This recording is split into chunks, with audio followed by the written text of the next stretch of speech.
Was there a bomb out there? You settled in C5, we'll get that foreman and house floor on the way down. Shoot me by car. If you get me another response down here, I don't know what we're going to have when we're done with this. Buildings, we still have explosions rocking the area. CAI, an ink manufacturer, and Arnell, which made paints, lacquers, and coatings, were located on an industrial site where flammable solvents had been stored and used for decades. Over the years, a quiet mixed-use neighborhood called Danversport grew up next door to the site. In and around the CAI Arnell plant, both companies stored thousands of pounds of flammable liquids, nitrocellulose, resins, and pigments. The two companies carried out their operations side by side. CAI made the chemical base for inks in large unsealed tanks, adding dry materials to the solvents that were then mixed by a large agitator blade and heated by steam. To prevent the accumulation of dangerous flammable vapor during operating hours, the production areas were ventilated with fresh air, which circulated from a ceiling duct out of the building through 4 exhaust fans near the floor. CAI employees told the CSB that operators routinely turned off the ventilation system at night to reduce heat loss and in response to concerns of neighbors who had complained about the fan noise late at night. About 1 p.m. on November 21, 2006, CAI employees began mixing a 2,000-gallon ink batch in tank number 3. About 3 p.m., the production manager opened the steam valve to start heating the mixture. He planned to return and shut off the valve when the mixture reached between 90 and 120 degrees Fahrenheit. The production manager then left the platform to help unload a truck of raw materials and reload it with the day's ink production. He told investigators that before he left for the day, he returned to the platform and noted the temperature was about 90 degrees. He told the CSB he believed he then closed the steam valve. The CSB concluded, however, that in the absence of a checklist or system alarms, he most likely forgot to do this. The mixer was routinely left on overnight to prevent undissolved resin from settling in the tank. The Arnell employees had gone home earlier. Shortly before 6 p.m., the last CAI employee in the building turned off the dust collector fans, the fresh air supply, and all the exhaust fans, and left. In the now unattended building, 12,000 pounds of flammable solvent in mixing tank number 3 continued to be heated for the next 8 hours and 45 minutes. CSB testing and calculations determined that continued heating of the tank contents over a long period would cause the flammable liquid to boil and release hundreds of pounds of highly flammable vapor, including heptane and propyl alcohols, through the unsealed tank cover into the unventilated building. The building heating fans remained on, likely helping to distribute the vapor throughout the production area. Finally, at 2:46 a.m., the vapor reached an undetermined ignition source, likely an automatic heater switch or other electrical source, and exploded. The explosion created a blast wave that swept across Danversport.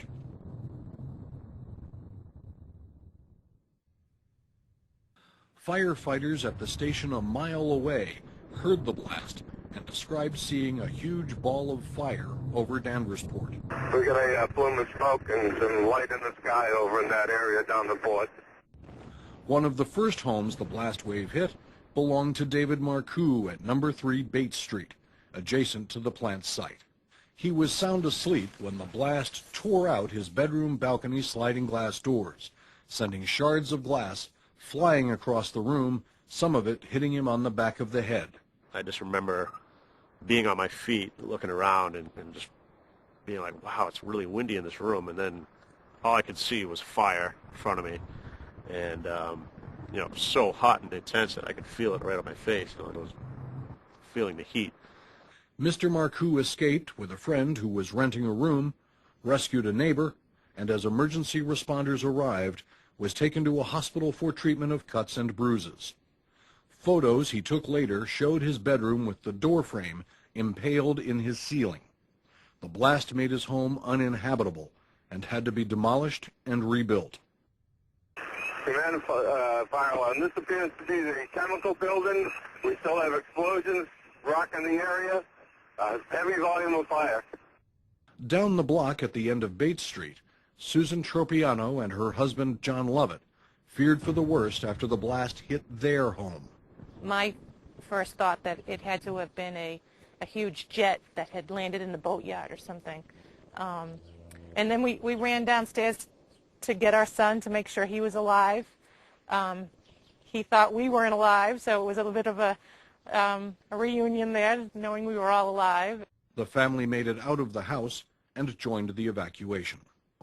There was a smell, very strong, sweet smell in the air, and the streets were in chaos. There was no street lights, no lights on in anybody's houses, and there were people running down the street in their underwear and their pajamas and carrying animals, and there was police officers and fire officers in the neighborhood. It was just chaos. Again, down here we have multiple injuries. We probably have 4 or 5 houses that have had the back part of their building blown off,